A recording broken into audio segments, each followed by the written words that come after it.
welcome to the Deep Dive. Okay, let's talk about that big question, rent or buy a home.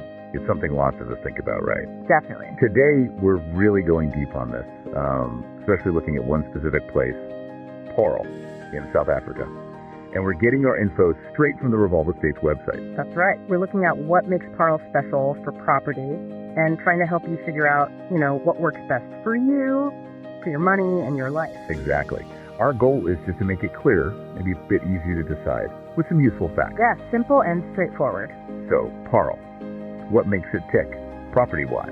Revolve Estates points out some key things driving value there. Yeah, they do.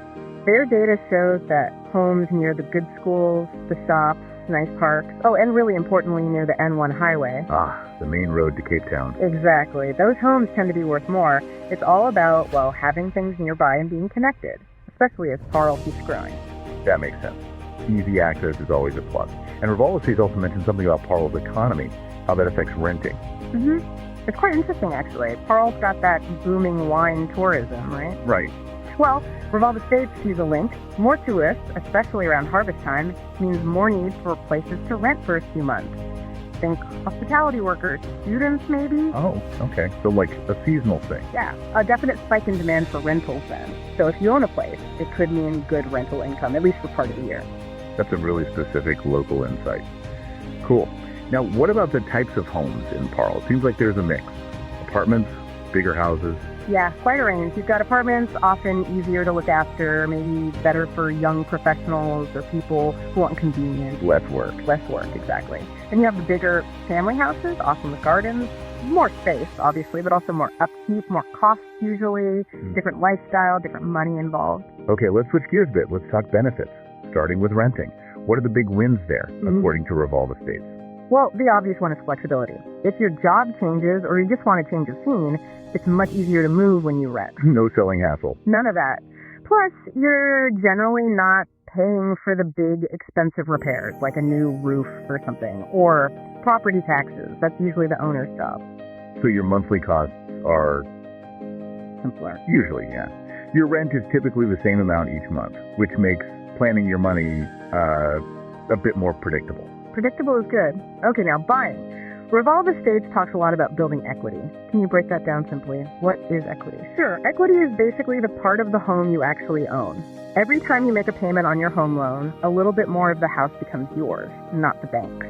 Like a forced savings plan almost. Kind of, yeah. And Revolve Estates suggests Paarl's market has been pretty steady, so that equity, that part you own, tends to grow nicely over time. Your home becomes an asset, something valuable you own. And there's more to buying than just the money side, right?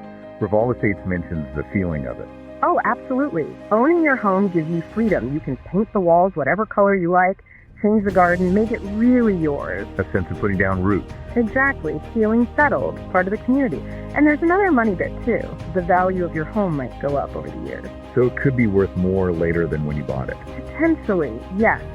It's like your money growing without you having to do extra work. A long-term investment. Okay, let's get practical. Revolve Estates gave some numbers for Paarl. What are we typically looking at for rent? In Paarl, typical rent seems to be somewhere between our $7,000 and our $15,000 a month. It varies a lot depending on the place, of course. And for buying, what about the down payment, the deposit? Usually you'll need about 10% of the home's price saved up as a first payment, your deposit, to get the loan. Right. 10%. Good to know. So when you're trying to decide, what's the key thing to think about? It really comes down to looking honestly at your money situation. How much have you saved? How stable is your income? And also your life plans. Do you see yourself staying in Paarl for a long time, or do you need the freedom to move? Stability versus agility. Pretty much. Buying is more of a long-term commitment. Renting is shorter-term flexibility. And probably smart to talk to someone who knows the local scene, right? Like a Paarl real estate agent. It's always a good idea. Local experts, maybe a financial advisor too, they know the specifics of Paarl's market and can give advice just for you. Okay. And what about the legal stuff? Anything simple renters and buyers should know? Yeah, there are rules to protect people. For renters, there's the Rental Housing Act. It sets out rights and responsibilities, makes things fair. Okay. And for buyers? For buyers, it's things like the title deed, the paper that proves the house is yours, and getting the home loan registered properly. It's important stuff to make sure everything is legal and secure. They're not just paper, they're protections. Got it. But it's not always smooth sailing, is it? What are some common bumps in the road? Well, with renting, your rent can go up. Sometimes unexpectedly, you don't have full control there. And for homeowners? Surprise costs. A geyser bursts, the roof leaks. Big repairs can pop up suddenly and you have to pay for them. That's why having some emergency savings is really, really important. Like a rainy day fund. Exactly. Maybe 3 to 6 months of your living costs saved up just in case. It takes the stress out of this price. Makes sense. So wrapping things up for Paarl. Yeah, deciding between renting and buying there, it really just depends on your money, your life right now, and what you want down the road. One isn't always better than the other. It's just different paths. Both have good points. It's about finding the one that feels right, feels secure for you. Comfort and security. So maybe the final thought for everyone listening is this. What kind of home offers you the most important freedom right now? Is it the freedom to pick up and move easily? Or is it the freedom to create your own space and build something you own?